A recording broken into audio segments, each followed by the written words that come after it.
चलिए स्टार्ट करते हैं। टेक ओवर वाला टॉपिक चल रहा था, चैप्टर नंबर 2। लास्ट हमने देखा रेगुलेशन नंबर 8। 17 सब रेगुलेशन थे इसके।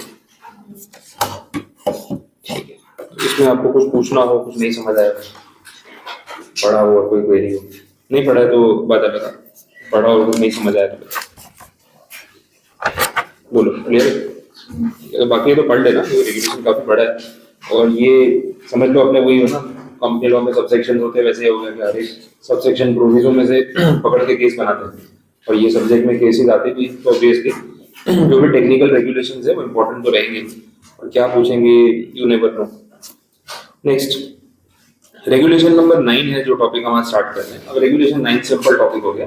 8 का जितना टेक्निकल था ना, उसके पीछे वाले आज जो रेगुलेशन हम देखेंगे वो उतने टेक्निकल नहीं और थोड़ा जल्दी कवर भी होंगे, तो ट्राई करते हैं। देखो मोड ऑफ पेमेंट की बात हो रही है रेगुलेशन नंबर 9 में। हमने देखा वो ओपन ऑफर वाली स्टोरी चल रही थी, वॉलंटरी ऑफर है अदरवाइज है, तो पैसा भी तो देना पड़ेगा। तो पैसा किस तरीके से पे करना है ना, उसके ऑप्शन यहाँ पे दिए हुए वो देख लेते हैं। तो इन्फॉर्मेटिव रेगुलेशन है। सबसे पहले तो बोला ऑब्वियसली इन कैश, मतलब हार्ड कैश नहीं, टर्म्स ऑफ मनी हो गया वैसा, वो एक्चुअली तो कैश नहीं दे सकते।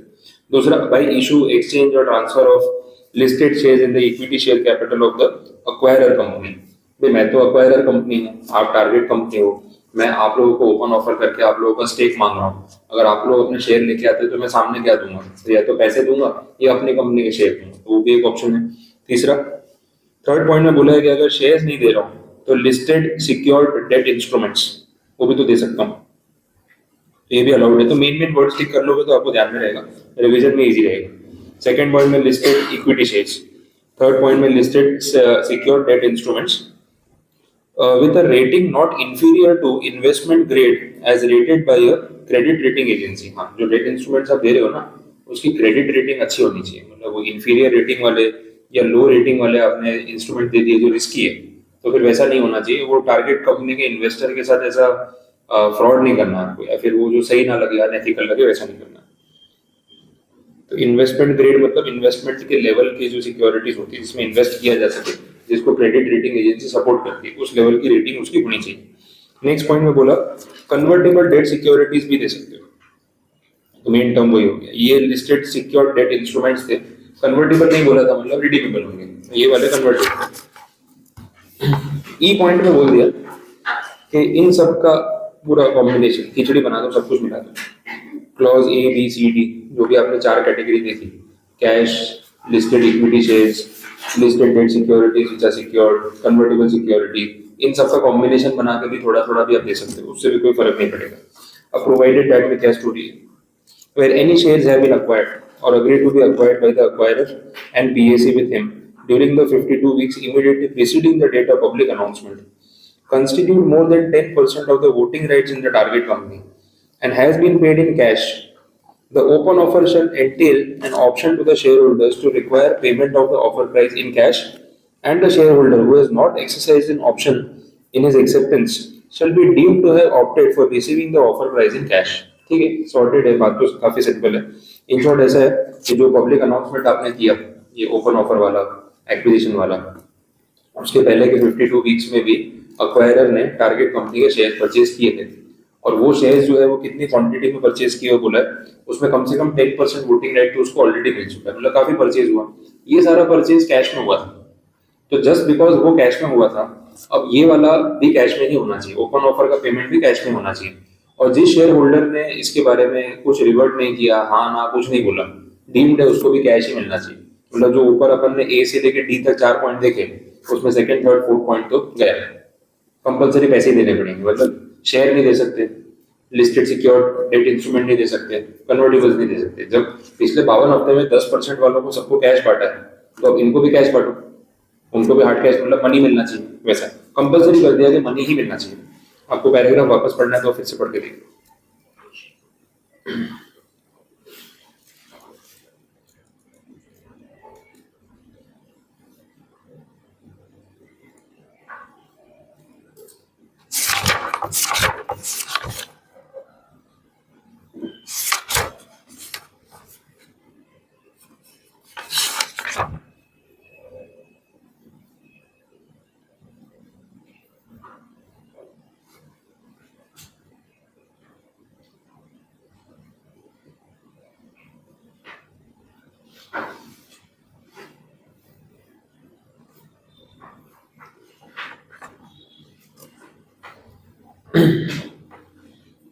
वो बात समझ आई। पब्लिक अनाउंसमेंट करने के पहले वाले 52 वीक्स में हमने टारगेट कंपनी के शेयर्स अक्वायर किए थे। 10% वोटिंग राइट्स तो हमें तभी मिले हैं लास्ट 52 वीक्स में, और उन सारे शेयर्स का पेमेंट कैश में हुआ है। तो इसका मतलब अब जो ओपन ऑफर दे रहे हैं उसमें मोड ऑफ पेमेंट कैश ही होना चाहिए। सारे शेयर होल्डर से पूछ लो, किसी ने ना बोला हो तो बात अलग है, बट अगर किसी ने कुछ रिवर्ट नहीं किया है तो उसको कैश ही देना पड़ेगा, और डीम्ड वाला पार्ट भी उसमें लिखा है।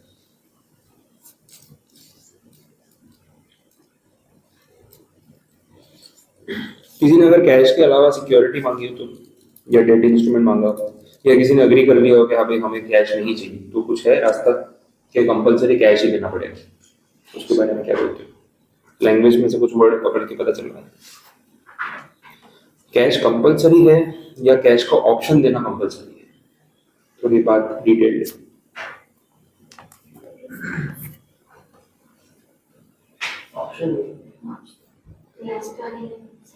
तो पर अगर कोई शेयर होल्डर बोले कि नहीं मुझे कैश नहीं दोगे चलेगा, मुझे आपकी अक्वायरर कंपनी के शेयर दे दो, तो दे सकते हैं? वो खुद अग्री कर रहा है तो दे सकते हैं। उन्होंने बोला entail an option to the share holders to require payment of the offer price in cash. मतलब उनको एक ऑप्शन तो देना ही पड़ेगा कि जिसको कैश चाहिए वो कैश ले लो, लेकिन हमारी इच्छा तो ऐसी थी कि हम शेयर दे दें। अब मान लो जितने भी ओपन ऑफर एप्लीकेशन आते हैं उसमें से कुछ 40% लोग बोलते हैं कि नहीं हमें ना शेयर के बदले शेयर नहीं चाहिए, हमें कैश ही चाहिए, तो फिर उनको कैश देना पड़ेगा। बट कोई बोलता है कि नहीं मुझे शेयर दे दो, आई एम ओके, किसी ने अपना कंसेंट दिया तो फिर वो शेयर मांग रहा है तो शेयर दे दो। लेकिन एक तीसरी कैटेगरी है जिसने रिवर्ट नहीं किया, ना उसने हाँ बोला ना उसने ना बोला, अब क्या करें? Deemed cash. 3 ऑप्शन हो गए ना, 3 कैटेगरी होगी। अच्छा पॉइंट है, देखो एक प्रोविजो में भी कितनी सिचुएशन है। मैं तो देखो क्वेश्चन में सिचुएशन ही ढूंढता हूँ कि अगर वो पॉइंट में सिचुएशन मिल रही है ना स्टोरी बनाने के लिए, तो वो केस है, सिंपल सी बात है। और बात बहुत माइनर सी है। हाँ, अगर ये 10% वाली कोई कंडीशन नहीं हो तो फिर अक्वायर की मर्जी ना, वो कुछ भी दे तो फिर कैश का ऑप्शन देना, फिर कैश का ऑप्शन देना मैंडेटरी नहीं है। फिर वो बोलेगा मैं तो शेयर के बदले शेयर दे रहा हूँ, फिर वो शेयर होल्डर बोलेगा कि नहीं यार मुझे शेयर नहीं चाहिए, तो भाई ओपन ऑफर में पार्टिसिपेट मत कर। सिंपल, मैं तो ओपन ऑफर ही दे रहा हूँ ना। टेंडर आपको करना है नहीं करना है वो तो आपका कॉल है, मैं फोर्स थोड़ी कर रहा हूँ, या कोई होस्टाइल टेक ओवर तो हो नहीं रहा है। मैंने आपको ऑप्शन दिया ओपन ऑफर में कि आप अपने शेयर लेके जाओ, सामने ये चीज लेके जाओ। अब जो सामने मैं दे रहा हूँ वो आपको नहीं पसंद है तो मत अप्लाई करो, वो आपकी चॉइस है। बट इस वाले केस में क्या बोल दिया कि आपको कैश का ऑप्शन देना पड़ेगा। कैश के ऑप्शन के बिना बी सी और डी पॉइंट्स जो है तीनों कंपलसरी वही दे दो, या उनका कॉम्बिनेशन बना दो, कैश ऑप्शन ही ना दो, वो नहीं चले। वैसी बात। अच्छा पॉइंट है, काफी बढ़िया पॉइंट है।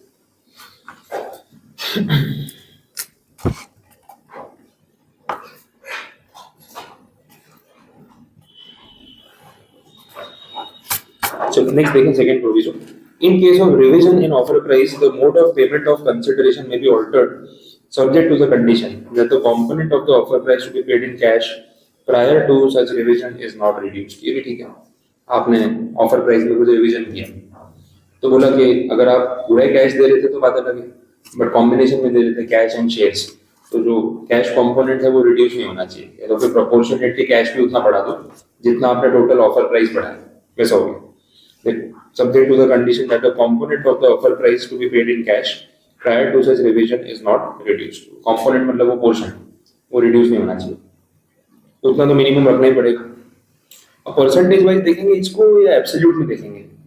मतलब जैसे 100 रुपए में आपको दे रहा था, 50 कैश 50 सिक्योरिटीज, अब मैं बोला ऑफर प्राइस बढ़ा रहा हूँ 120, तो 50 + 70 करना पड़ेगा या 60 + 60 करना पड़ेगा, वो कुछ समझ आया?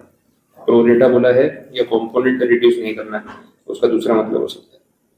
इन case of revision in the offer price the mode of payment of consideration may be altered subject to the condition that the component of the offer price to be paid in cash prior to such revision is not reduced.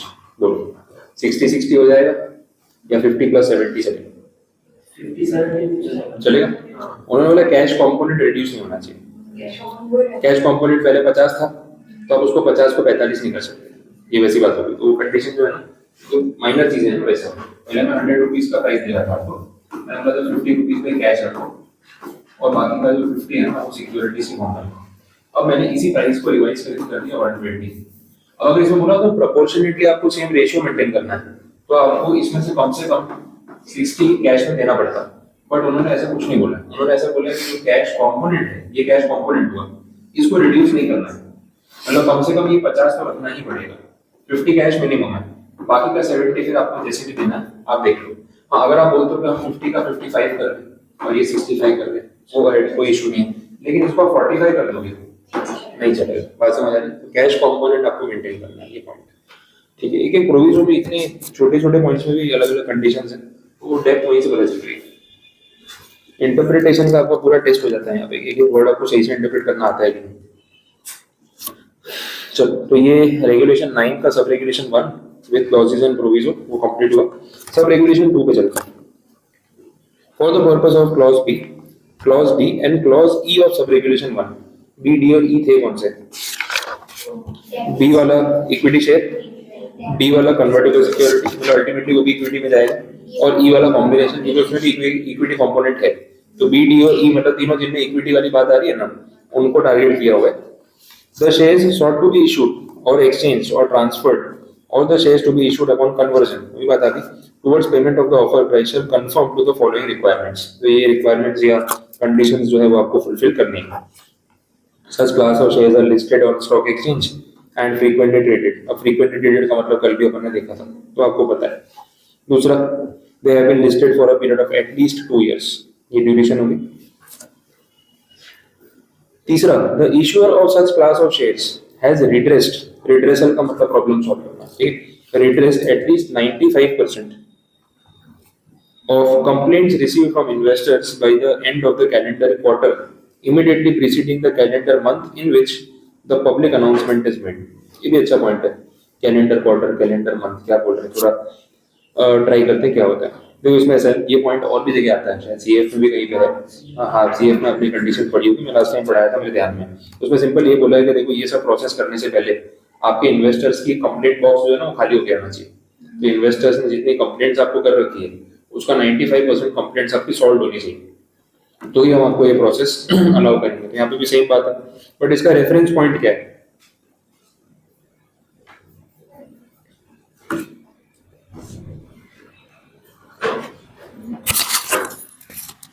Yes,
चलो हाँ वो point continue करते हैं।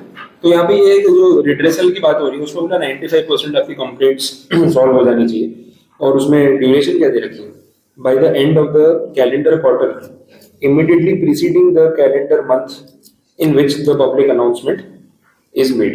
तो जिस month में आपने public announcement किया, कैलेंडर का जो भी मंथ होगा उसके पहले वाला and of the calendar quarter.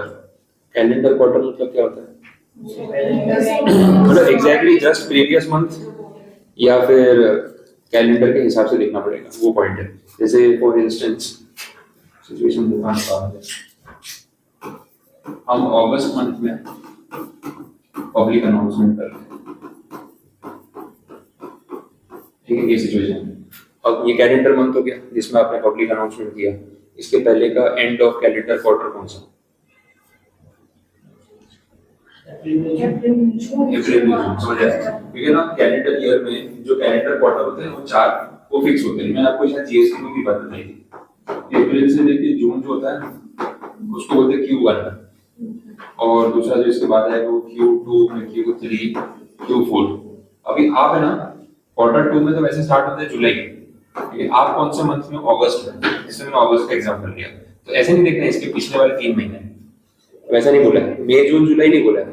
इन्होंने जिस कैलेंडर मंथ में आपने पब्लिक अनाउंसमेंट किया उसके पहले का कैलेंडर क्वार्टर, ये तो सीधा बोलते हैं ना उसके पहले वाले 3 महीने, और कैलेंडर क्वार्टर का मतलब ये होगा, ये पॉइंट है। अभी आप अगस्त में हो, लेकिन कैलेंडर क्वार्टर मतलब अप्रैल टू जून, बीच में जुलाई स्किप हो गया, ये माइनर पॉइंट है, समझ आ रहा है? तो बोला कि कैलेंडर क्वार्टर जून तक, 30 जून तक जितनी भी कंप्लेंट्स आई थी उसकी 95% आपकी सॉल्व होनी चाहिए, ये बात है, ठीक है? समझ आया? ध्यान रखना, देख लो आप देख लो।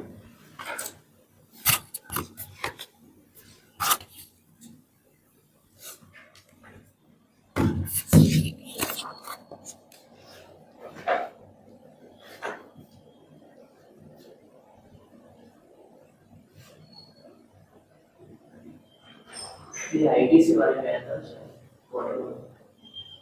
आईटीसी वाले हाँ, जीएसटी में ऐसे पॉइंट्स आ चुका है, तो उसमें अपन ने देखा था वो क्वार्टरली जो अपने कैलकुलेशन करते हैं, rule section 18, rule 40, rule 44 ITC वाला, तो उसमें ऐसे पॉइंट्स थे। तो उसमें आपको लगा Q1 Q2 फिक्स होता है, आप किस मंथ में मैटर नहीं करता है, बट क्वार्टर 1 मतलब जैसे वो 5% पर क्वार्टर, तो उसमें आप वो गाड़ी कब बेचते हो, कब खरीदते हो, इनवॉइस कौन से मंथ का है, तो क्वार्टर्स 4 फिक्स है, आप जिस मंथ में उसके पहले कौन सा क्वार्टर खत्म हुआ वो देखना होता है।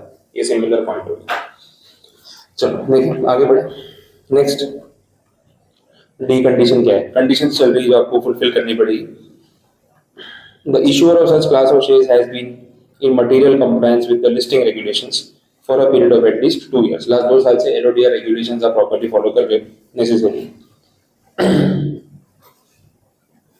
प्रोवाइडेड आपने बोल दिया कि अगर लास्ट 2 साल से आपने मटेरियल ये कंप्लायंस मतलब मेजॉरिटी ऑफ या ओवरऑल कंप्लायंसेस फॉलो नहीं किए हैं, तो फिर आप ना ये शेयर्स के फॉर्म में पेमेंट्स नहीं कर सकते। अपन पॉइंट वही पढ़ रहे क्लॉज बी, डी और ई, जहाँ पे हम शेयर्स के फॉर्म में कन्वर्टेबल या डायरेक्ट हम शेयर्स दे रहे हैं, तो उसके लिए कंडीशन फुलफिल करनी है। तो लिस्टिंग रेगुलेशंस अगर मेजरली फॉलो नहीं हो रहे लास्ट 2 साल से, कुछ नॉन कंप्लायंसेस है, तो ये बी, डी और ई का ऑप्शन चला गया, फिर कैश ओनली आ गया। अब यहाँ कैश ओनली आ गया मतलब cash only, not at the option of the share holder जैसे पहले था, पर कंपलसरी शेयर ही देना पड़ेगा, मतलब सॉरी कैश ही देना पड़ेगा, शेयर्स दे ही नहीं सकते, जैसी बात होगी। तो प्रोविजन देख लो। In case where the board is of the view that a company has not been materially compliant with the provisions of the listing regulations, the offer price shall be paid in cash only. ठीक है, condition होगी।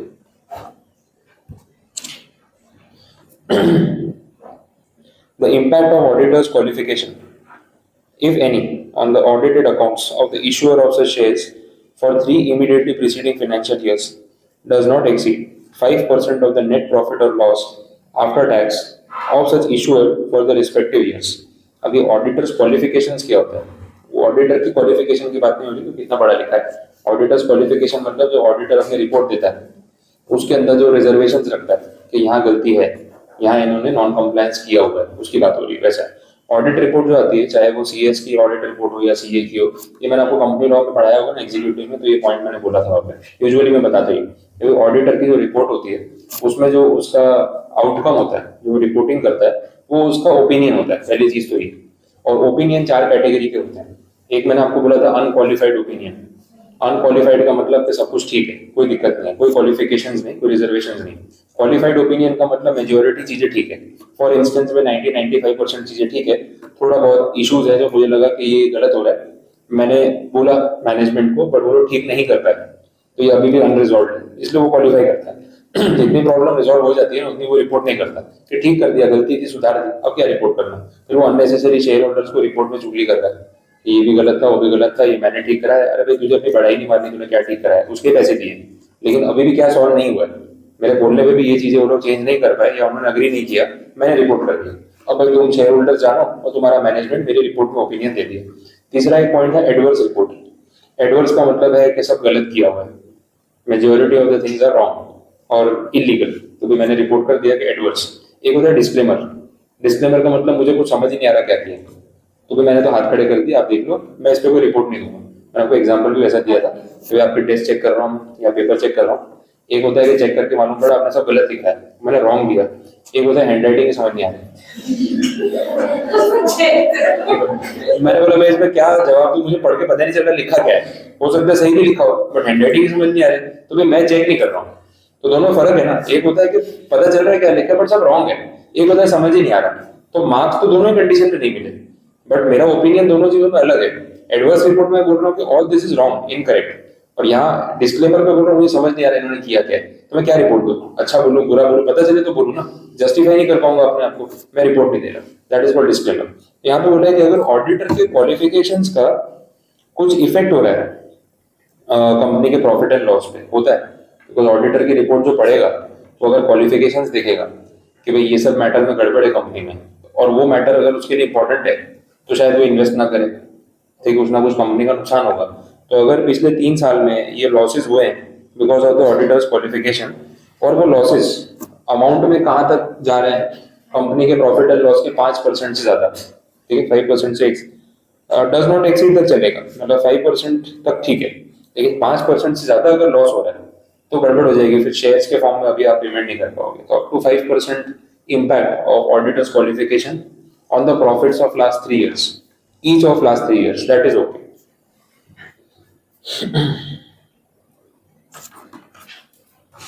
अच्छा points है, detailed conditions.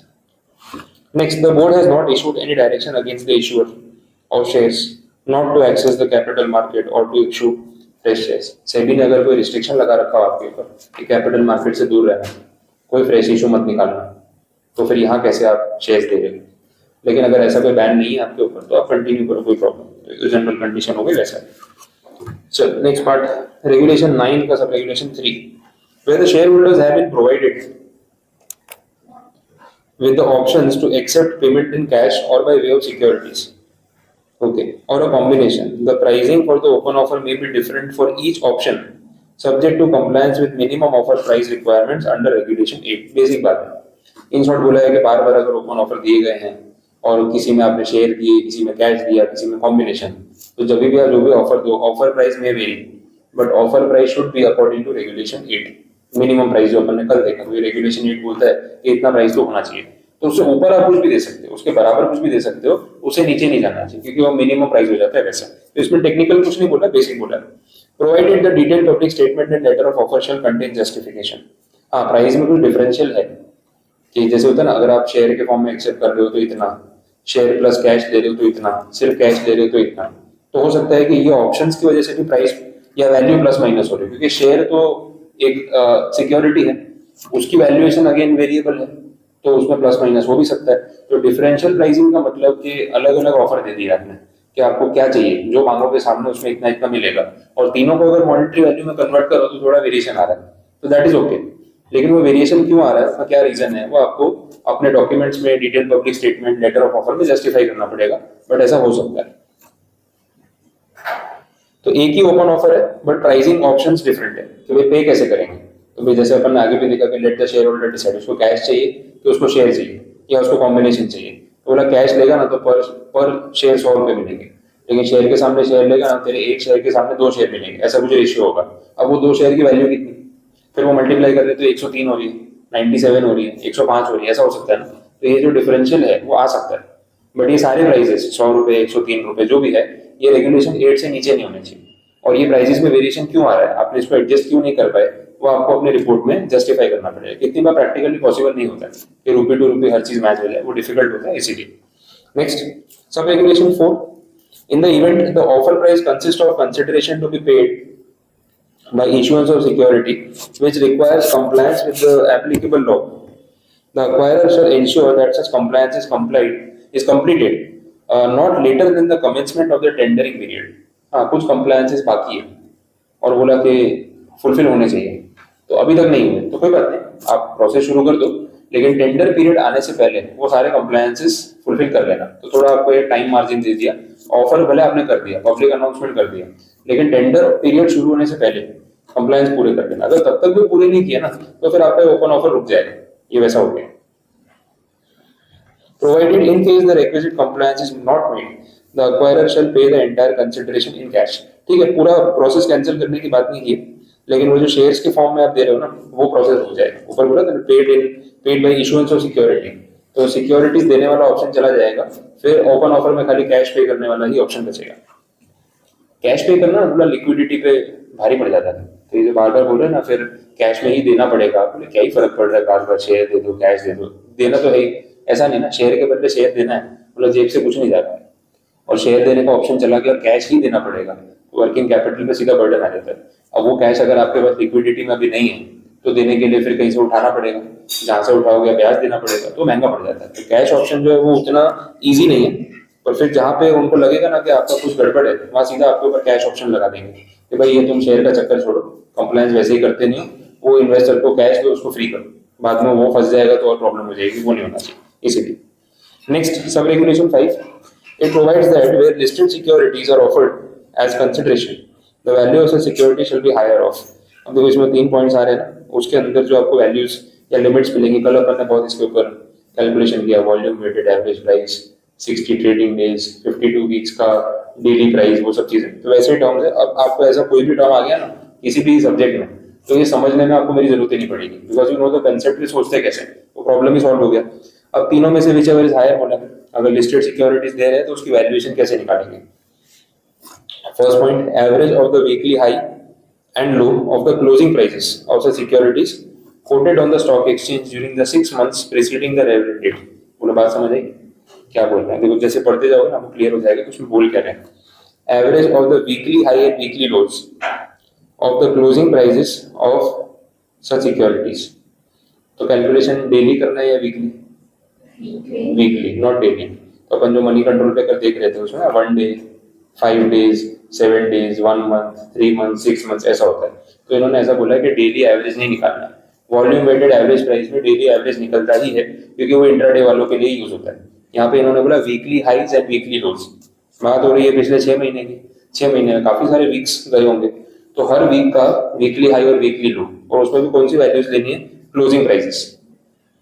Market खुलता है तो एक opening price होती है, क्लोजिंग प्राइस होती है, ठीक है। तो उन्होंने बोला पूरे वीक में जो हाई पॉइंट गया होगा और जो लो पॉइंट गया होगा क्लोजिंग प्राइसेस का, ओपनिंग नहीं देखना। तो 5 दिन अगर मार्केट चला है पूरे हफ्ते में, तो 5 दिन का क्लोजिंग मिलेगा आपको, उनमें से हाई कौन सा और लो कौन सा, वीकली हाई एंड वीकली लो वैसे देखा जाता है, तो वो आपको निकालना पड़ेगा। तो average of the weekly high and weekly low of the closing prices of such securities quoted on the stock exchange during the 6 months preceding the relevant date। तो ऐसा हो गया कि 6 महीने हैं, अप्रॉक्स की अगर गिनेंगे 25-26 हफ्ते तो होने चाहिए, पूरे साल के 52 होते हैं, एक्यूरेट तो नहीं गिन रहा हूं मैं, लेकिन 25 to 26 वीक्स होंगे ऐसा मान लेते हैं अप्रॉक्सीमेटली। अब एक वीक की अगर बात करें तो उसके अंदर 5 days तो ट्रेडिंग होता ही है, सैटरडे संडे छोड़ के एवरेज 5 days होता है। ये हर एक 5 के 5 दिन होंगे ना, उनका क्लोजिंग प्राइस होगा, ठीक है। ये 5 क्लोजिंग मिलेगी आपको, तो इन 5 में से एक हाई होगा और एक लो होगा, 5 दिन अलग अलग प्राइस पे शेयर बंद हुआ होगा, तो whichever is higher whichever is lower, तो उसको बोलेंगे weekly high and weekly low. इसका क्या करना है, एवरेज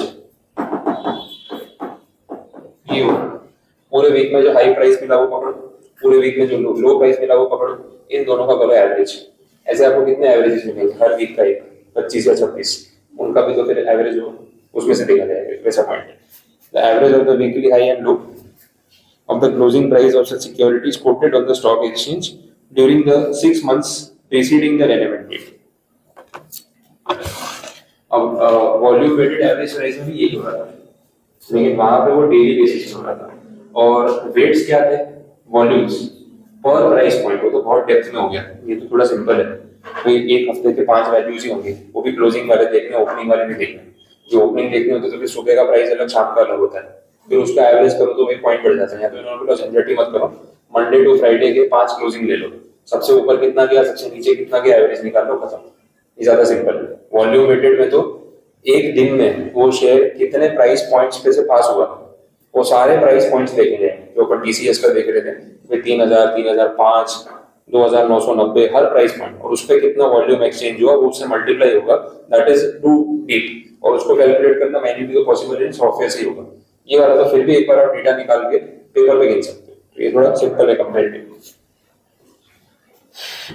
सेकंड पॉइंट देख लो, सेम है लेकिन टाइम गैप कम कर दिया, सिर्फ 2 वीक्स, बहुत इजी है। मतलब 10 वैल्यूज होंगी आपके पास, और क्या, एक हफ्ते की 5, दूसरे हफ्ते की 5, और किसी हफ्ते में छुट्टी एक्स्ट्रा आ गई तो एक दिन और कम हो जाएगा, वैसा। तीसरा वाला सेम है, volume weighted average price 60 trading days, तो आपको पता ही है। इन तीनों में से whichever is higher, that will be the value of such securities. कितना कितना गिनवाते रहते हैं, फ्लक्चुएशंस होते हैं ना, एवरेज कर करके फ्लक्चुएशंस कवर करने की कोशिश करते हैं। इतना जो एवरेज करवाते हैं, कितना एवरेज कराओगे, इतना तो क्या ही हो गया। लेकिन स्टॉक मार्केट है, प्राइस में बहुत ज्यादा वेरिएशंस होते हैं, कभी एब्रप्ट डाउनफॉल होते हैं, वॉर वाली सिचुएशन आ जाती है, पूरा मार्केट गिर जाता है, कभी कुछ हो जाता है, मार्केट एकदम बूम पे चला जाता है। तो वो जो प्राइस में बोलते हैं ना इम्प्रैक्टिकल वेरिएशंस आ जाते हैं, जो जेन्युइन नहीं है किसी इवेंट की वजह से, वो सारे वेरिएशंस का इम्पैक्ट कम करना होता है। तो उसको हटाने के लिए ना कि ज्यादा टाइम स्पेन का एवरेज करवाएंगे, तो उसमें ना सारे हाई लोज का एवरेज करते करते ना एक एवरेज वैल्यू मिल जाएगी, उस चक्कर में ये करवाते हैं, वैसा है। नहीं तो उस ट्रांजेक्शन पे काफी इम्पैक्ट पड़ जाएगा, इस रीजन से ये सब कैलकुलेशन ज्यादा होते हैं। ठीक है, नेक्स्ट देख लो, एक्सप्लेनेशन तो ठीक है, वो रेलेवेंट डेट क्या है वो बोला, सब रेगुलेशन 6 पे चलते हैं, ये सेम दिख रहा है, देखो पढ़ के देखो, कल रेगुलेशन 8 में भी शायद लास्ट में यही बात हुई, सेम था, लिस्टिंग रेगुलेशन का 30, सब रेगुलेशन 11 बोला। हाँ 8 वाले का भी लास्ट देखो ना 17, तो उसमें यही बात की थी, मटेरियल प्राइस मूवमेंट हो तो भी उसको एक्सक्लूड कर सकते हैं, तो वो बात नहीं सेम। तो रेगुलेशन नंबर 9 आपका यहाँ पे इसके साथ कंप्लीट।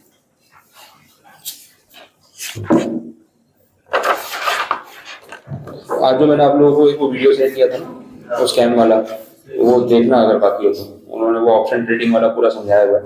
हम लोग, मैं आपको बता भी रहा था, ऑप्शन ट्रेडिंग करने से तो गैम्बलिंग कर लो, वो वही है, वो 7 अप 7 डाउन खेल लो, बिल्डिंग में नीचे होते हैं फन फेयर में, वो खेल लो, वो उतना ही है, कुछ फायदा नहीं है।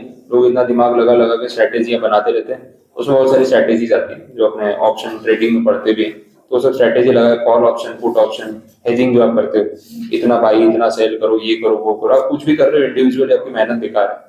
वो डेटा उसमें बता रहा है 91% लोगों ने पैसे लूज किए, बाकी 7-8% लोगों ने कमाए। वो 7-8 में से भी जो नेट प्रॉफिट हैवी लेके निकले वो 1% है। तो 100 लोग ट्रेडिंग कर रहे हैं, एक कमा रहा है, और वो एक जो कमा रहा है वो एल्गोरिथम बेस्ड ट्रेडिंग है सारा। इसमें भी एआई का खतरनाक यूज करते हैं, एक अलादीन करके सॉफ्टवेयर है और उसका पूरा फुल फॉर्म है, उसमें ये सारा एल्गोरिथम और सब पूरा डे और वो सब नाम पूरा यूज किया हुआ है। और वो सॉफ्टवेयर यूज करने वाले जो बड़े बड़े एल्गो ट्रेडर्स हैं, वो सॉफ्टवेयर पे उन्होंने 10-10 करोड़ रुपए इन्वेस्ट किए हुए हैं एक सॉफ्टवेयर पे। तो उतना कैपिटल पहले तो सॉफ्टवेयर पे लगाने को चाहिए, और उसके पास इतना डेटा है वो सॉफ्टवेयर के पास कि वो डेटा आपको जो रिजल्ट देगा ना, वो आपका ह्यूमन माइंड अकेले कभी बैठ के चार्ट देख के नहीं सोच सकता कि यहाँ जाएगा मार्केट के वहां जाएगा। तो उनके पास जो डेटा है उसके बेसिस पे वो बेट्स ले रहे हैं, और आप इंडिविजुअली अपना थोड़ा बहुत पैसा बचाया हुआ लालच में सब चीजों में लगा रहे हो, फिर वो पैसा डूबना ही डूबना है। तो वो जो वहां से कमा रहे हैं ना, वो आप ही का पैसा लेके जा रहे हैं, ये प्रॉब्लम है। तो एवरेज वो वीडियो में उन्होंने बोला है कि एक ट्रेडर ने इंडिया में 1.25 लाख रुपए लॉस किए, एवरेज एक ट्रेडर ने एवरेज। तो उसमें जो हाई वाले होंगे वो कितने होंगे, और पैसा लेके कौन जा रहा है 100 में से एक, जो ये एल्गो ट्रेडर है वो। एल्गोरिथम के आगे अपन थोड़ी फाइट कर सकते हैं। अब आपका दिमाग और चैट जीपीटी में फर्क है ना, आप कितने भी इंटेलिजेंट हो, चैट जीपीटी जितना डेटा तो एक साथ प्रोसेस करोगे नहीं, बिकॉज आपके डेटाबेस में उतनी चीजें नहीं जितनी उसके पास है, और वो मशीन है। तो मशीन लर्निंग का यूज करके वहां से ये लोग सारा स्ट्रेटेजी बना रहे हैं, और आपसे 2 स्टेप आगे चल रहे हैं। आप कितना भी फाइट कर लो वहां तक नहीं पहुंचोगे। तो क्या मैं एक आध बेट जीत गए तो बोले मेरा ऑप्शन ट्रेडिंग में प्रॉफिट हो गया, अगली वाली हार जाओ, वो प्रॉब्लम हो गया। तो बेटिंग गैम्बलिंग है, बट लोग ना वो गैम्बलिंग का जो एक हाइप होता है ना, ये वो मजा आ रहा है, तो उसके चक्कर में कर रहे हैं गैम्बलिंग। ये ऑप्शन ट्रेडिंग में कमा के कौन निकला? अच्छा, जो डुबाते भी है ना पैसा, फिर क्या है ना, वो झूठ बोलते हैं, नहीं नहीं अच्छा चल रहा है, किस मुंह से बोले कि बेवकूफ बन के आए हो। हाँ ये प्रॉब्लम है, आधे लोग दूसरे फंसाते हैं, बोले मेरे बहुत अच्छा चल रहा है, बढ़िया पैसे निकलते हैं, क्या है फालतू तुम लोग नौकरी कर रहे हो, पढ़ाई कर रहे हो, बेकार चीजें। उल्टा दूसरे को भी खींच के लेके आएंगे, खुद भी डूबे होंगे, दूसरे को डुबाएंगे, वो भी अट्रैक्ट होकर चला जाएगा, फिर वो डूबेगा, फिर वो इसको गालियां देगा, बाहर जाके क्या बताएगा? तो घर पे नहीं बता पाएगा, दोस्तों को नहीं बताएगा, इतना तो कोई सच नहीं बोलेगा जाके कि मैं सबको जाके बोलूंगा ये मत करना। मैं बेवकूफ बनना, आप मत बनना। बोले यार अपने को किसी को बताना थोड़ी है कि पैसे कट गए फालतू के, उल्टा अच्छा ही बोलने का, ऐसा होता है। तो ये ऑप्शन ट्रेडिंग में ये गड़बड़ चल रही है। इतने लोग ट्रेडिंग कर रहे हो, 95% पैसा हार रहे हैं, तो बोलता तो कोई नहीं है कि मेरा ऑप्शन में लॉस हुआ। तो क्या चल रहा है ये? तो ये एक्चुअल रियलिटी है। तो ये सब कैलकुलेशन जो है, इसमें प्राइस वेरिएशन जो आते हैं एवरेज करने को इसलिए बोलते हैं क्योंकि मार्केट में मैनिपुलेशन होता है, तो कभी बहुत एब्रप्टली मार्केट ऊपर नीचे हो जाता है, तो वो होना नहीं चाहिए। चलिए, तो 9th कंप्लीट। अब 10th और 11th ना एग्जेम्पशंस वाला रेगुलेशन है, वो थोड़ा चेन ब्रेक कर रहा है। वो लास्ट में होता तो ठीक हो। ये एग्जेम्पशन की बात अपन बाद में भी कर सकते हैं, पहले जो स्टोरी चल रही है उससे रिलेटेड पॉइंट्स अगर कंप्लीट करते तो ज्यादा अच्छा है। तो 10 छोड़ दो, 11 छोड़ दो, 12 पे आ जाओ, क्योंकि बात ओपन ऑफर की चल रही थी। तो ओपन ऑफर से रिलेटेड स्टोरी रेगुलेशन नंबर 12 से कंटिन्यू हो रही है और थोड़ा सा बेसिक है। तो रीडिंग एंड एक्सप्लेनिंग वाले पॉइंट्स है, तो देख लेते हैं, आपको मेन मेन चीजें मिल जाएंगी उसमें।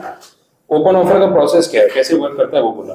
रेगुलेशन नंबर 12 है इसके लिए, उसमें बोला एक मैनेजर अपॉइंट कर लो प्रोफेशनल, और वो कौन होगा? मर्चेंट बैंकर, जो सेबी रजिस्टर्ड हो और जो अक्वायरर से कनेक्टेड ना हो, इंडिपेंडेंट मर्चेंट बैंकर, आउटसाइडर, उसको अपॉइंट कर लो ताकि लीगल प्रोसेस वो संभाल ले, आपको परेशानी ना हो। दूसरा, the public announcement of the open offer for acquiring shares required under this regulation shell be made by the acquirer through such manager. उसके थ्रू अनाउंसमेंट करना चाहिए, तो फॉर्मेलिटीज वही करेगा, इसलिए तो उसको अपॉइंट कर रहे हैं। अब बात आ रही है टाइमिंग की, कि पब्लिक अनाउंसमेंट कब करना है। देख लेते हैं, अलग अलग सिचुएशन में एक रेफरेंस डेट आपको मिलेगी और कुछ भी नहीं। अब बस वो मेन रेफरेंस डेट आपको टिक करते जाना और कुछ नहीं करना उसमें। It states that the public announcement referred to in Regulation 3, Regulation 4 shall be made in accordance with Regulation 14 and 15, वो भी नेक्स्ट पढ़ने ही वाले, on the date of agreeing to acquire shares or voting rights in और control over the target period. In short ऐसा है, जिस दिन आपने वो शेयर्स एक्वायर कर लिए उसी दिन आपको पब्लिक अनाउंसमेंट करना है। तो हमने एक्विजिशन कर लिया, 25% क्रॉस हो गया, and now we are moving towards open offer. तो वही डेट होनी चाहिए रेलेवेंट। आगे सब रेगुलेशन 2 क्या बोलता है? Such public announcement in case of अलग अलग situations market purchases shall be made prior to placement of the purchase order with the stockbroker to acquire the shares that would take the entitlement to voting rights beyond the stipulated thresholds। कुछ बात समझ आ रही? कर क्या रहे हो और कब आपको पब्लिक अनाउंसमेंट करना है?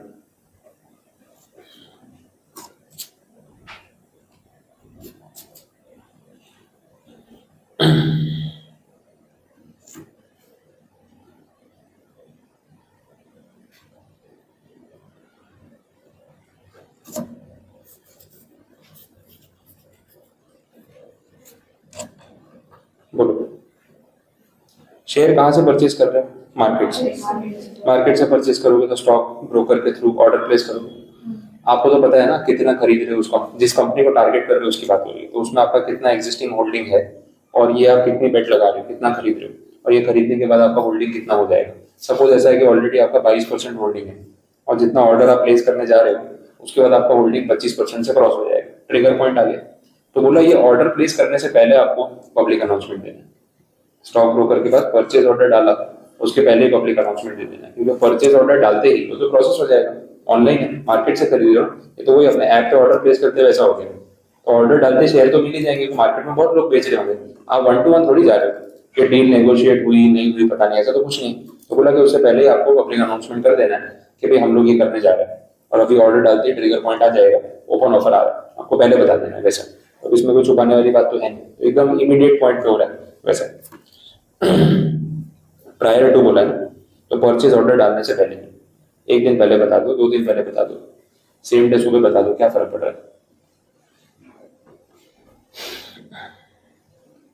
Pursuant to an second point, pursuant to an acquirer acquiring shares or voting rights control over the target company upon converting convertible securities without a fixed date of conversion or upon conversion of depository receipts for underlying shares of the target company shall be made on the same day as the date of exercise of the option to convert such securities।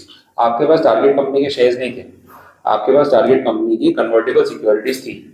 वो convertible securities fix date के बिना किसी भी point पे convertible थी, तो आप कभी भी कन्वर्ट कर सकते हो। ये अदानी वाला केस हो गया, एनडीटीवी वाला, कि भाई मैं तो डेट सिक्योरिटी लेके बैठा हूँ, बट मेरे पास एक पावर है अग्रीमेंट के थ्रू कि मैं कभी भी इसको इक्विटी में कन्वर्ट कर सकता हूँ, और कोई minimum cut off date, deadline, time window कुछ नहीं, जब चाहूँ तब। तो फिर इस सिचुएशन में तो कुछ फिक्स हो ही नहीं सकता, ऐसा तो नहीं कि 3 महीने के बाद कन्वर्जन होगा और अगले 15 दिन में बताना होगा, ऐसा कुछ भी नहीं है। मैं चाहूँ तो आज सुबह भी कर सकता हूँ, 5 दिन बाद भी कर सकता हूँ। तो बोला जिस दिन मैं कन्वर्जन एक्सरसाइज कर रहा हूँ उस दिन सेम डेट पे मुझे पब्लिक अनाउंसमेंट करना पड़ेगा, और उससे पहले कर दो तो कोई प्रॉब्लम नहीं है, लेकिन लेट नहीं होना चाहिए, ये बात हो रही है। वापस पढ़ के देखो, बात समझ आई?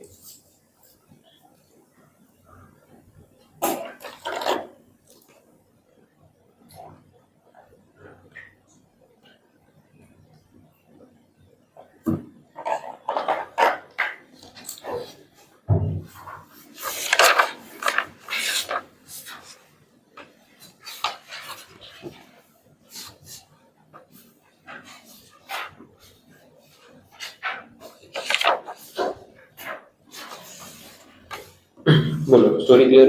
क्या बोल रहे हैं? नेक्स्ट थर्ड पॉइंट में बोला conversion of convertible security with a fix date of conversion. B और सी पॉइंट में डिफरेंस हो गया, वहां पे फिक्स डेट नहीं थी, मेरी मर्जी जब मैं कन्वर्ट करूँ। यहाँ पे बोला है कि कन्वर्जन का डेट फिक्स है और आपको कन्वर्टेबल सिक्योरिटी मिली हुई है, तो तारीख तो फिक्स है फिर। तो इसमें बोल दिया आपको अनाउंसमेंट कब करना है, shall be made on the second working day preceding the scheduled date of conversion. पता है इतना डेट फिक्स है, सपोज मान लो 7 जुलाई, 7 जुलाई से पहले सेकंड वर्किंग डे, और 7 जुलाई मंडे, 6 जुलाई संडे, वर्किंग डे नहीं है, तो 5th और 4th, अगर सैटरडे वर्किंग डे में काउंट होता है तो 4th जुलाई, तो सेकंड वर्किंग डे वैसा बोल दिया। 4 जुलाई को आप डिक्लेरेशन दे दो, 4 और 5 वर्किंग डे है, 6 को संडे है, 7 को फिर date of conversion, 2 days prior ऐसा बोल दिया। Next point, pursuant to disinvestment. अगर डिसइन्वेस्टमेंट वाला मैटर है तो it should be made on the same day as on the date of executing the agreement for acquisition और वोटिंग राइट्स और control over the target company. वो सरकारी disinvestment भी हो सकता है कि सामने वाली एंटिटी जो है वो डिसइन्वेस्टमेंट कर रही है और आप उससे शेयर खरीद रहे हो, वो अग्रीमेंट के बेस पे हुआ होगा ना, कोई अपना स्टेक बेच रहा है, तो फिर वो अग्रीमेंट के बेसिस पे हुआ है, तो जिस दिन अग्रीमेंट हुआ फाइनल हो चुका है उस दिन अनाउंसमेंट कर दो। ऐसा कॉमन सेंस वाला पॉइंट है, वो ज्यादा इधर उधर लेके नहीं जा रहे उसको। In case of indirect acquisition, main words highlight करना, ग्रामर सेम चल रहा है। फिर बोला where none of the parameters of regulation 5 sub regulation 2 are met, 80% से नीचे वाला actual indirect acquisition, not the deemed one, ये वो हो गया। इस सिचुएशन में क्या करना है, it may be made at any time with in 4 working days from the earlier of जो डेट आ रही है वो आपको पता है ना, कल भी पढ़ा था वैसे ही।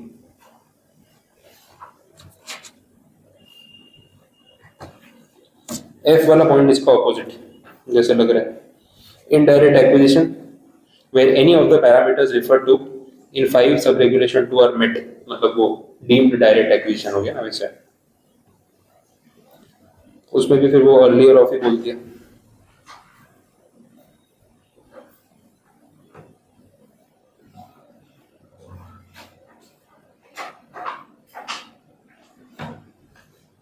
गुड, बात समझ आई।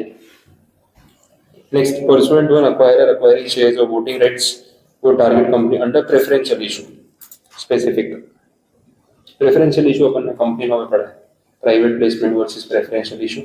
सेक्शन याद है प्रेफरेंशियल इशू होता है, ट्राई करो अगर याद आता। 52 प्रीमियम वाला हमारा वाला क्या करना सही लग जाए। 63 राइट इशू, नहीं sorry bonus issue, 63 bonus shares, वो चैप्टर वही था, ये चैप्टर तक तो 61C हाँ 62(1)(c), 62 था, उसमें 3 थे सबसेक्शन 1 में क्लॉज ABC, राइट शेयर, ईसो और एनी अदर पर्सन, वही था 62(1)(c। तो शुरू करोगे तो याद आएगा, तुक्के लगाए तो कोई बात नहीं। हाँ एफर्ट करना पड़ता है, रिस्क लेना पड़ता है, रिस्क लिया। 52 से शुरू किया, 52 से शुरू किया तो 3 अटेम्प्ट में पहुंच गया था, 52 63 62 है ना, आ गया।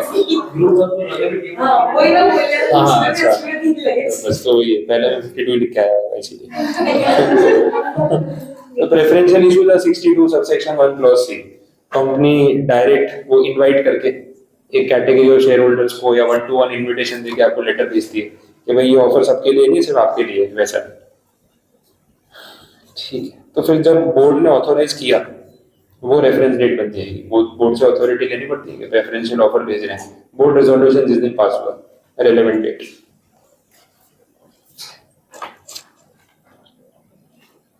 Next point, the public announcement pursuant to an increase in voting rights, consequential to a buyback, not qualifying for exemption, shall be made not later than the 90th day from the date of closure of the buyback offer by the target company.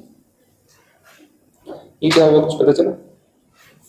Buyback की वजह से आपका holding बढ़ गया percentage में, आपने कुछ किया ही, यहाँ पे बैठे थे आराम से, कंपनी सामने टारगेट कंपनी ने बाईबैक किया, बाईबैक में आपने शेयर्स नहीं दिए होंगे या ऐसा कुछ कंडीशन होगी, एक वो होता है ना एग्जेम्प्ट कर सकते हैं कि ये बाईबैक में पार्टिसिपेट नहीं कर रहा, और वैसे भी कंपलसरी तो होता नहीं, तो आपने बाईबैक में पार्टिसिपेट ही नहीं किया, बाकी सबने पार्टिसिपेट किया, उन्होंने शेयर दे दिए। अब जब वो शेयर ही कैंसिल हो गए तो टोटल नंबर ऑफ शेयर्स कम हो गए और आपका होल्डिंग उतना का उतना, तो परसेंटेज तो बढ़ गया ना, तो बिकॉज ऑफ दैट वो थ्रेशोल्ड क्रॉस हो गया। आपने कुछ नहीं किया, बैठे थे आराम से, थ्रेशोल्ड क्यों क्रॉस हुआ? क्योंकि उस कंपनी ने बाईबैक किया और बाईबैक में आपने पार्टिसिपेट नहीं किया, तो परसेंटेज बढ़ गया। 100 शेयर थे, 20 आपके थे, अब 100 में से 80 बचे, अभी 20 आपके, तो आपने कुछ नहीं किया, परसेंटेज बढ़ गया, 20 का 25 हो गया, मैथमेटिकल पॉइंट हो गया वैसा। तो ये जो कंडीशन हुई ना, उसकी वजह से ऐसा सब हुआ है। तो इस सिचुएशन में फिर आपको पब्लिक अनाउंसमेंट कब करना पड़ेगा? तो बोला not later than 90th day from the date of closure of the buyback offer, buyback खत्म होने के बाद 90 दिन के अंदर अंदर आप कभी भी पब्लिक अनाउंसमेंट दे सकते हो। इमीडिएट हो भी नहीं सकता, because you are also not aware कि क्या कैलकुलेशन होगा, तो होने के बाद कर लो, कोई इशू नहीं। अच्छा पॉइंट है। तो इसमें जो रेगुलेशन 10 की बात की वो अपना इसलिए बाकी रहेगा बिकॉज अपन ने भी पढ़ा नहीं, एग्जामिनेशन की बात हो रही है, वहाँ पढ़ेंगे तो उसमें पॉइंट दिख रहा था, बाईबैक वाला कवर हो जाएगा। Next, the public announcement pursuant to any acquisition where the specific date on which the title of such shares, voting rights or control is acquired is beyond the control of the acquirer shall be made not later than 2 working days from the date of receipt of intimation of having acquired such title।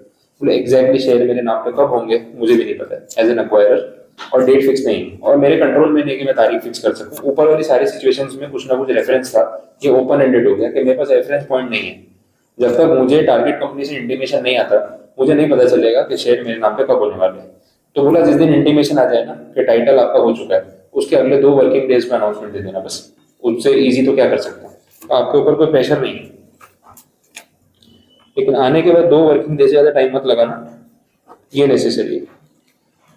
This is 13 सब regulation 2 and it is actually main content of this regulation.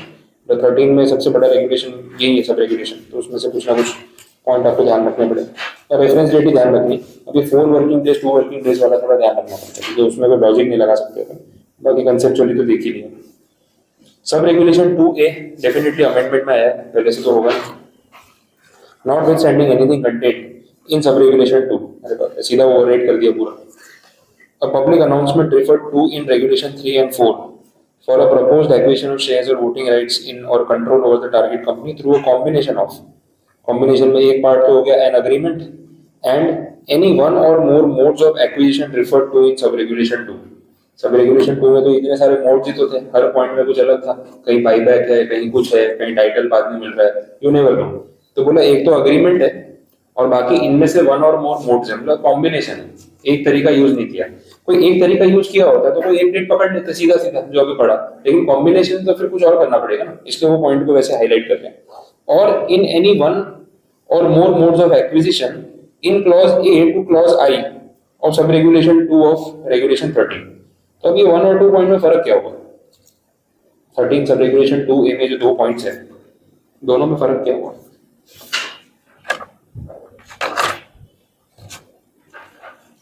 First वाले में एक agreement भी है, वो negotiation वाला हो सकता है, बैठ के अग्रीमेंट किया, और सेकंड वाले में बोला any one or more modes of acquisition referred to in clause A to I of sub regulation 2, मतलब अग्रीमेंट नहीं, तो अग्रीमेंट प्लस 13 सब रेगुलेशन 2, और एक है 13 सब रेगुलेशन 2, और 13 सब रेगुलेशन 2 के मल्टीपल मोड्स वैसा हो गया। तो 2 पॉइंट्स में जो बोला है ना, वो बात को इस तरीके से आपको इंटरप्रेट करना है। 13 2A, इसके अंदर अपन देख रहे हैं 2 पॉइंट्स 1 and 2। ये बोल रहा है 13 सब रेगुलेशन 2 में जो A से लेके I तक पॉइंट्स हैं, इनमें से किसी का भी कॉम्बिनेशन हो सकता है, ठीक है, वन और मोर बोल रहे हैं, multiple any one or more modes बोलती है ना, तो ये वैसे बोला है। यहाँ क्या बोला जाता है, एक अग्रीमेंट जो इसके बाहर भी हो सकता है, plus any one or more modes of कर्टिंग्स of regulation. तो दिस इज डिफरेंट, जो यहाँ पे है यहाँ पे नहीं, वैसा है। तो ये दोनों सिचुएशंस कवर कर लिया। Shall be made on the, अपने को तो ये देखना अनाउंसमेंट कब करना है। Shall be made on the date of first such acquisition provided the acquirer discloses in the public announcement the details of the proposed subsequent acquisition। यहाँ पे प्रॉब्लम क्या है ना, मल्टीपल मोड्स ऑफ एक्विजिशन है, इसमें भी 1+2 है, इसमें भी एक से ज्यादा हो सकता है, ये बोला हुआ है। तो जब मल्टीपल मोड्स ऑफ एक्विजिशन है, ए से लेके आई तक कुछ भी, A+C हो सकता है, A+D हो सकता है, एनीथिंग, तो सारे मोड सेम ही डे अक्वायर किए होंगे ऐसा तो हुआ नहीं होगा, आगे पीछे हो सकता है। तो इन्होंने बोला सपोज मान लो इसमें से आप कॉम्बिनेशन ले लो A+B+B, ये तीन मोड से एक्विजिशन करो, रैंडमली ले लो पॉइंट समझाने के लिए।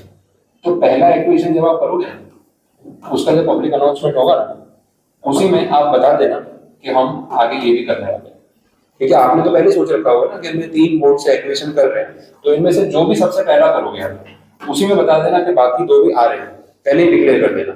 तो विच एवर इज अर्लियर हो गया, समझ लो। तो जो भी पहला होगा उसमें तीनों का डिक्लेरेशन दे देना कि ये अभी कर रहे हैं और ये दोनों होने वाले हैं, वेरीफाई कर दो वैसा। देखो क्या है, shall be made on the date of first such acquisition, provided the acquirer discloses in the public announcement the details of the proposed subsequent acquisitions।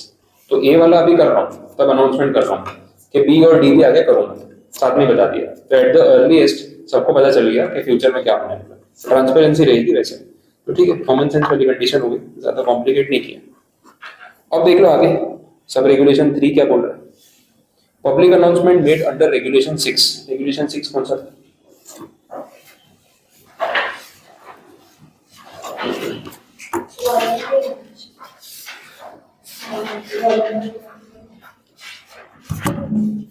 Voluntary offer,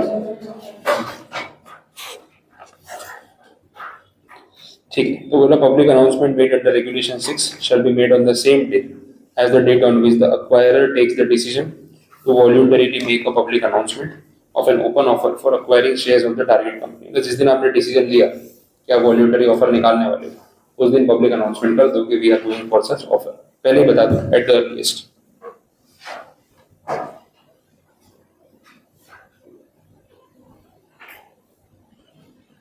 next point में बोला है कि इसी से रिलेटेड डिटेल पब्लिक स्टेटमेंट भी publish करनी पड़ेगी। किसके थ्रू? मैनेजर के थ्रू, वही जो मर्चेंट बैंकर अपॉइंट हुआ ना रेगुलेशन नंबर 2 में वो। और इसमें आपको रेगुलेशन 14-15 फॉलो करना है, और ये सब चीजें अगले 5 वर्किंग डे में हो जानी चाहिए। तो पब्लिक अनाउंसमेंट और डिटेल्ड पब्लिक स्टेटमेंट के बीच में जो गैप है वो 5 वर्किंग डे से ज्यादा नहीं होना चाहिए।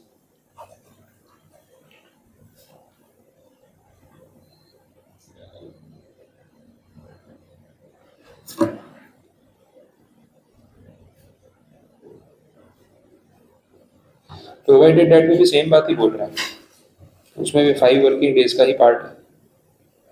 क्लॉज स्पेसिफाई किया सब रेगुलेशन 2 का क्लॉज ई था जहाँ पे 5 रेगुलेशन फॉलो नहीं हो रहा था, इनडायरेक्ट एक्विजिशन। इनडायरेक्ट एक्विजिशन वो प्राइमरी एक्विजिशन होता है ना, उसके रेफरेंस में बोल दिया प्राइमरी एक्विजिशन होने के 5 वर्किंग डेज के अंदर अंदर आपको डिटेल्ड पब्लिक स्टेटमेंट इशू कर देना है। तो रेफरेंस डेट को वैलिड होगी। वैसे एड्रेस देते हैं ना इस पॉइंट में, वहां जाके देखो क्या हो रहा है वैसा, ठीक है। तो रेगुलेशन नंबर 13 आपका यहाँ पे हो गया कंप्लीट। बोलो कुछ क्वेरी, कुछ नहीं समझ आया? नेक्स्ट क्या रेगुलेशन 14-15 ले सकते हैं। 14-15 में ज्यादा कंटेंट नहीं है, वो भी है लेकिन कनेक्टेड ही स्टोरी, छोटे से आधे पेज के आंसर, टाइम नहीं लगेगा। रेगुलेशन 14 देख लो, पब्लिकेशन के बारे में बात कर रहे हैं, वो कैसे करना है, वो मोड ऑफ पब्लिकेशन। तो बोला public announcement shall be sent to all the stock exchanges on which the shares of the target company are listed and the stock exchange shall forthwith disseminate such information to the public। तो stock exchange की website पे आ जाएगा, आपने BSc को inform कर दिया, BSc ने अपनी वेबसाइट पे कॉर्पोरेट डिस्क्लोजर पे डाल दिया, तो अनाउंसमेंट से जाके कोई भी पढ़ सकता है। बात खत्म। तो हमको पब्लिक को एक एक को बताने की जरूरत नहीं है, हम सीधा स्टॉक एक्सचेंज को बताएंगे, वहां से भी काम हो जाएगा। A copy of the public announcement shall be sent to the board and to the target company at its registered office within 1 working day। Target company को इन्फॉर्म कर दो और सेबी को बता दो, बोर्ड को भेज दो, 1 दिन का टाइम मिलेगा। Detailed public statement pursuant to the public announcement referred to in the given regulation shall be published in all editions of any one English national daily. ये न्यूज़पेपर वाली कंडीशन आ गई, एक रीजनल पेपर और एक English newspaper जिसका maximum volume जो सबसे ज्यादा बिकता हो।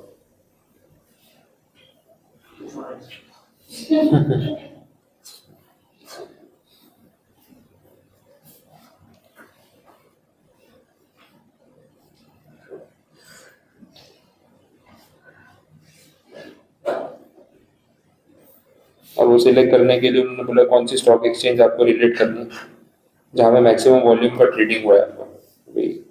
जो लोकल न्यूज़पेपर है वो कौन से स्टेट वाला लेंगे, तो वो सब चीज़ें सिलेक्ट करनी हो तो उसके लिए वो स्टॉक एक्सचेंज देखो जहाँ पे आपका सबसे ज़्यादा ट्रेडिंग होता है। और बॉम्बे स्टॉक एक्सचेंज पे ज़्यादा ट्रेडिंग होता है तो फिर वहाँ का रीजनल लैंग्वेज वाला न्यूज़पेपर मतलब मराठी न्यूज़पेपर लेना पड़ेगा। और अभी मराठी न्यूज़पेपर तो वैसे भी हाईलाइटेड है, मराठी में बोलोगे पता चला गुजरात में आके मार के जाएंगे। हाँ शिवसेना वाले बोले यार हम तो यहाँ रहते हैं, उन्होंने बोलनी पड़ेगी कुछ नहीं। तो काफ़ी दादागिरी चल रही वहाँ। अभी भी कोई वहाँ पे शॉपकीपर था, ट्रेडर था, उसको मारा तो वो अच्छा है, पर उसके सपोर्ट में काफ़ी लोगों ने प्रोटेस्ट किया। और आधे लोग गुजरात वाले भी, राजस्थान वाले भी जो बिजनेसमैन वहाँ पे काम कर रहे हैं, तो पूरा जो उनकी एसोसिएशन है वो लोगों ने खुल के अपोज किया है कि भाई ये कोई दादागिरी चलेगी नहीं। अब हम लोग नॉन मराठी तो जबरदस्ती के मराठी बोलनी पड़ेगी, हिंदी आती है, गुजराती आती है, इंग्लिश आती है, तो बाकी जो हमारी लैंग्वेज हम बोल ही रहे हैं तो ये कौन सा कंपल्सन है। तो उन्होंने काफ़ी प्रेशर करके फिर FIR कराई। तो पहले तो पुलिस वाले FIR भी नहीं लिख रहे थे, फिर अभी तो ये मैटर हो गया कि वहाँ के पॉलिटिकल लीडर्स को भी स्टेटमेंट देना पड़ रहा है, रूलिंग पार्टी वालों को, कि भाई इस तरीके की चीज़ हम लोग सपोर्ट नहीं करते। तो CM का भी फिर स्टेटमेंट आया, कल ही CM ने स्टेटमेंट दिया कि भाई ये सब चीज़ें लैंग्वेज की रिस्पेक्ट करना अलग चीज़ है। अब मुझे समझ नहीं आया लैंग्वेज की रिस्पेक्ट कैसे करें, मतलब उसकी कोई पूजा पाठ करे क्या करे, ठीक है, जैसे आशीर्वाद दे तो क्या करे, लैंग्वेज की रिस्पेक्ट कैसे होती है वही नहीं समझ में आ रहा था। उस लैंग्वेज में गाली नहीं देना लैंग्वेज की रिस्पेक्ट है क्या है, मराठी लैंग्वेज सपोज तो उसकी रिस्पेक्ट कैसे करें। अब कर्नाटक में तो कन्नड़ की रिस्पेक्ट करो, पर हम कौन से डिसरिस्पेक्ट कर रहे हैं, हम कहाँ वो लैंग्वेज को गालियां दे रहे हैं कि खराब लैंग्वेज। डिसरिस्पेक्ट वाली तो कोई बात है भी नहीं, और रिस्पेक्ट करने का कोई स्पेसिफिक तरीका भी नहीं। अब रिस्पेक्ट करने के लिए मतलब वही लैंग्वेज बोलनी पड़ेगी, तो ये तो बड़ी प्रॉब्लम हो गई ना। तो वो कंपलसरी होना नहीं चाहिए। पर फिर भी एक कोई बिजनेसमैन है, कल उसने ट्विटर पे डाल दिया, और वो है राजस्थान का, केडिया है, तो उसने लिख दिया बोले शिवसेना वालों को टैग करके जो करना है कर लो, मैं 30 साल से मुंबई में रहता हूँ और मैं तो अब तुम लोग क्योंकि ऐसा मारपीट कर रहे हो ना, मैं तो नहीं सीखूंगा, जब जो करना है करो। आज उसके ऑफिस पे 4 लोग पहुंच गए, पत्थर वत्थर मार के कांच तोड़ रहे हैं, वॉचमैन शटर बंद कर रहे हैं, सब नुकसान करके जाएंगे। 4 गुंडे आए पार्टी का झंडा लगा पत्थर मार रहे हैं, मतलब क्या चल रहा है। तो मतलब अलग ही पागलपन है, समझ ही नहीं आता क्या हो जाता है। और ये सब पता नहीं महाराष्ट्र में शायद इलेक्शन आने वाले हैं क्या, पता नहीं, ये स्टेट इलेक्शन होते हैं ना, उसके पहले सब शुरू होता है, तो हो सकता है कि इलेक्शन का टाइम आने वाला हो, साल 6 महीने बचे हो, तो ये सब ड्रामा शुरू हो जाता है। बाकी किसी को क्या फर्क पड़ रहा है, ठीक है। तो न्यूज़पेपर सिलेक्ट करते टाइम ध्यान रखना, आपका ऑफिस अगर आसाम में हो तो भी मराठी में छपा और ये कन्नड़ में भी छपा देना, मारपीट होनी नहीं चाहिए, ठीक है। वैसा है, आज सुबह किसी ने जोक भेजा, बोले पहले जॉब लगी कर्नाटक में तो 2 साल कन्नड़ सीखी, अब सालों में मुंबई ट्रांसफर कर दिया, अब मराठी सीख रहा हूँ। ये प्रॉब्लम है। ये रील पे भी आ रहा था, वो बेचारा गुजरात में घूम रहा है, ऐसे रील बनाई कि बोले पहले महाराष्ट्र में था तो मराठी बोलते बोलते मार खा रहा था, फिर कर्नाटक में था कन्नड़ बोलने मार खा रहा था, फिर गुजरात में गुजराती बोलने की कोशिश कर रहा है। हमने भाई तो डर मत डर, हिंदी बोलो समझ जाएंगे। अभी देखा मैंने, बोले यार सही है एकदम, इमीडिएट जो कंटेंट होता है ना उसमें कुछ ना कुछ बना के ले आते हैं। 6 साल हो गए अभी तक तो सीखा नहीं। सीख ले भाई। हाँ, कल कोई गुजरात में कोई पार्टी खड़ी हो गई, गुजराती नहीं बोलोगे तो मारेंगे, तो गड़बड़ हो जाएगी। टूटी फूटी बोल दो, लेकिन वो तो सीखा भाई चॉइस खुद सीख रहा है। अब यार आप कर्नाटक जाके रह रहे हो और काफी लोग लोकल लैंग्वेज बोलते हैं और आपको समझ नहीं आ रही और आपको नीड लग रही है कि सीखनी पड़ेगी, नहीं तो पता नहीं चल रहा है। और वैसे भी रहते रहते बंदा सीख ही जाता है, कोई प्रॉब्लम नहीं। कितने लोग हैं महाराष्ट्र में, मुंबई में दोस्त लोग रहते हैं, वो लोग कैसे वो मराठी आ गई बोलनी, है नहीं मराठी गुजराती, लेकिन फिर भी क्या वो बोलते सुनते आ गई है, उल्टा एक्सेंट भी थोड़ा बहुत आ जाता है क्योंकि इतने लोग सुनते हैं, तो वो एक अलग बात है। बट ये तो ऐसा कोई थप्पड़ मार के जाएगा नहीं बोलोगे फिर तो ऐसा होगा तो नहीं बोलूंगा जो करना है, ईगो पे आ गया। नहीं वो ऐसे एक लैंग्वेज सीखने के लिए यार ईगो है, ये कौन सी रिस्पेक्ट होती है। बंदा खुद मार खा रहा है और लैंग्वेज की रिस्पेक्ट कर रहा है, अलग ही चीज। हाँ वही खुद की रिस्पेक्ट नहीं पड़ी है, मार खानी पड़ रही है, तो बहुत गलत बात है। ये तो पब्लिक को स्टैंड ले लेना चाहिए ना। वो 4 पार्टी वाले गुंडे आते हैं ना, 20 लोग मिलकर मारो उनको, और अलग अलग भाषा में माफी मंगवाओ। अब तू गुजराती बोल, तू मारवाड़ी बोल, तू कन्नड़ बोल, अब तू बोल के बता। और नहीं बोलेगा तो बहुत मारेंगे तुझे। हमारी लैंग्वेज की रिस्पेक्ट कर। ऐसे भागेंगे नहीं लोग, तो फिर आएंगे नहीं। वो क्या एक आदमी बेचारा मार खा रहा है, ये 4 लोग दादागिरी कर रहे हैं, वो कुछ बोल नहीं पा रहे हैं। हाँ, बाकी लोग वीडियो बना रहे हैं। तो इससे बेटर है कि सब लोग मिलकर ये पॉलिटिकल गुंडों को मारो। 4 ही गुंडे आते, ज्यादा लोग होते नहीं। अगर 20 लोगों ने मिलकर इनको घेर लिया ना, फिर ये पार्टी से अगर आएंगे भी इनको डर लगेगा। ऊपर ही बोलेंगे, और सर हम 4 लोग जाते हैं, 20 लोग मारते हैं। हम तो नहीं जा रहे। ऐसा होना चाहिए तो थोड़ा फर्क पड़ेगा। ठीक है, चलो देखते हैं आगे। तो न्यूज़पेपर वाला पॉइंट हो गया। नेक्स्ट क्या है? Sub regulation 4 and simultaneously with publication of such detailed public statement in the newspaper। और क्या करना है? simultaneously a copy of the same shall be sent to board through the manager। अच्छा ठीक है, स्टॉक एक्सचेंज तो पहले भी तो कर ही देते ना सब। टारगेट कंपनी, वही सब पॉइंट्स रिपीट कर दिए। न्यूज़पेपर की जो कॉपी है ना वो भेज दो। कहने का मतलब ये, पहले तो आपने एडिटर भेजा ही होगा, न्यूज़पेपर में जो छपा है ना उसकी एक कॉपी भेज दो कि भाई हमने पेपर में छपा दिया, सबको बता दिया। वैसे हो गया। Regulation 14 complete. अब रेगुलेशन 15 में कुछ नहीं, कंटेंट है। पब्लिक अनाउंसमेंट में क्या क्या डिटेल देनी होती है उसकी लिस्ट है। तो इसमें तो आपको मुझे शायद ही जरूरत पड़ेगी। आप देखना है तो अभी खुद भी रीड कर सकते हो, पढ़ के देख लो, आपके सामने ही। अक्वायरर की आइडेंटिटी, सेलर की आइडेंटिटी, एक्विजिशन जो प्रपोज किया गया उसकी डिटेल्स, कंसिडरेशन कैसे देंगे उसकी डिटेल्स, प्राइस पर share, mode of payment, offer size. ये तो पिछले रेगुलेशंस का टाइटल दे रहे हैं, और कुछ नहीं। Minimum level of acceptance if any, intention to delist और रिटेन द लिस्टिंग, दोनों में से क्या करना है वो बता दो। सब कुछ पढ़ लिया अपन ने, ये सब लिस्ट है। Detail public statement shall contain specific details and everything. Okay, तो ये बड़ा सिंपल रेगुलेशन पहला आया अभी तक। हाँ, बात तो सही है। इतने रेगुलेशन पढ़े, पहला ऐसा है जिसमें बोल सकता हूँ कि आप पढ़ोगे तो कुछ समझ आ जाएगा। मेरा काम ही नहीं पढ़ रहा है वैसा, बाकी सब तो बारी बारी। इसको छोड़ दे, यही ना कुछ नहीं। हाँ, ऐसा हो जाए पूरा चैप्टर पढ़ के रेगुलेशन 15 आ गया, पूरे तो मजाक हो गया। फिर तो गुस्सा चढ़ेगा, बोले पूछो 5 पूछो, 5 ये पूछो, 8 पूछो, क्या कर रहे हैं वो तो हो सकता है, वो एक्सपेक्टेशन पे जाना ही गलत है ना, कुछ भी हो सकता है। ठीक है, चलो तो यहाँ तक रखते हैं, फिर रेगुलेशन 15 पे बैकअप करते हैं। रिमेनिंग पॉइंट्स कल कंटिन्यू करेंगे।